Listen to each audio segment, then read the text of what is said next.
Fabrizia Spirits in Salem, New Hampshire, where we've been for 10 years. We make limoncello. We're the limoncello guys, and now we make our Italian margaritas with the limoncello.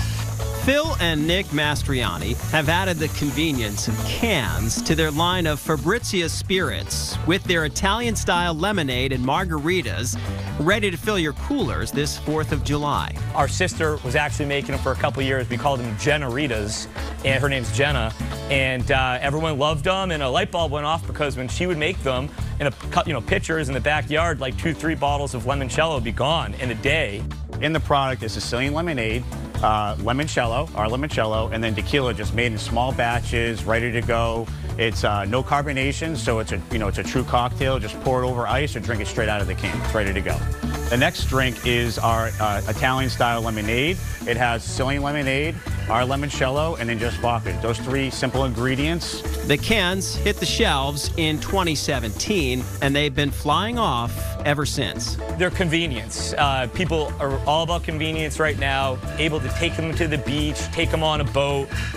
They get ice cold. I mean, they're really delicious right out of the cooler. They've been sitting on ice, and that seems to be what people are saying is the reason they like them in a can.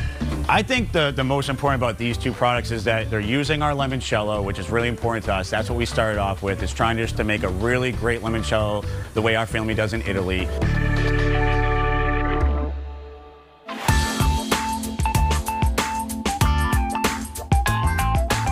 The next bright idea was brewed up by some college buddies. They met at UNH and took a leap together on a product they think will be the next big beverage. I saw how well the seltzers were selling and how everybody loved them. They were selling like crazy. And I don't really like carbonation. I never really drank soda. I like iced teas, lemonades, things that are non-carbonated.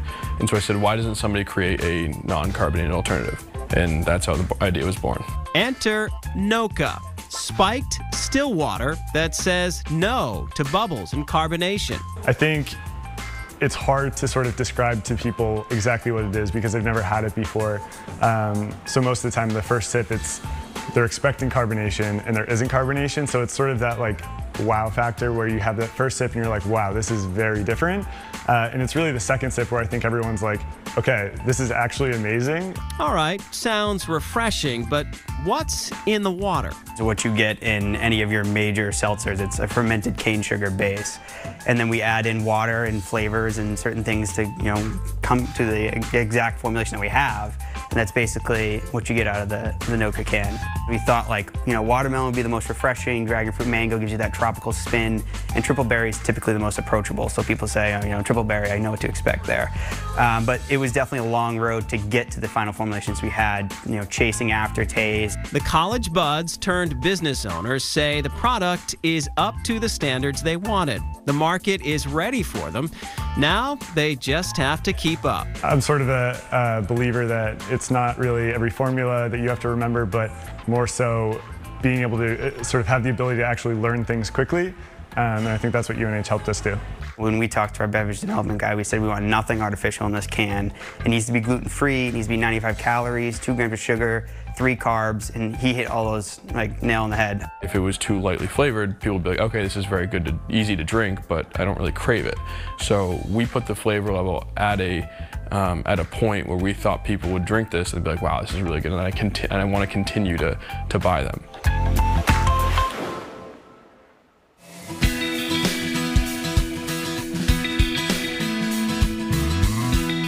These guys are working to package kegs and cans of cold brew coffee for production and distribution throughout the Northeast.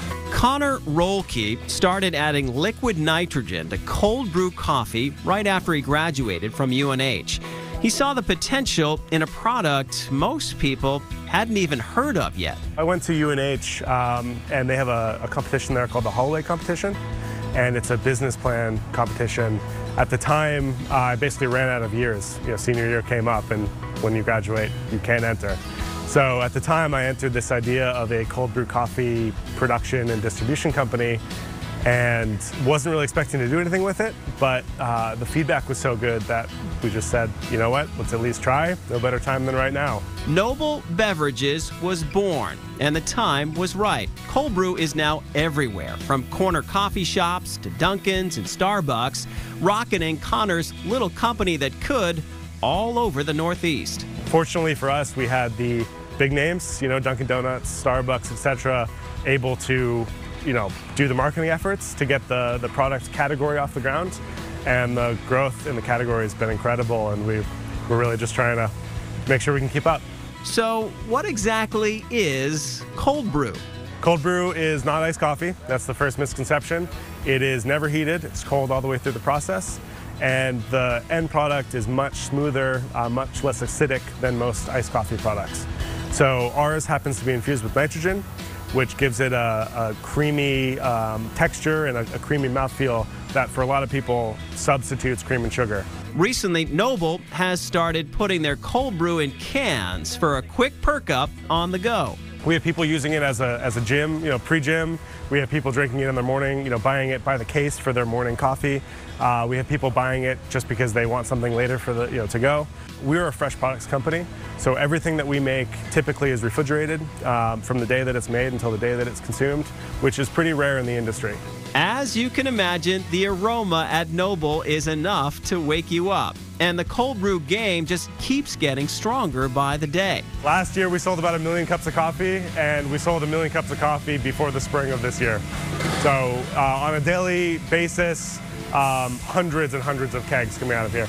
I think an entrepreneur in general is driven to do something, and then, you know, it's just from there, it's just falling off a cliff, and hopefully you land with a parachute.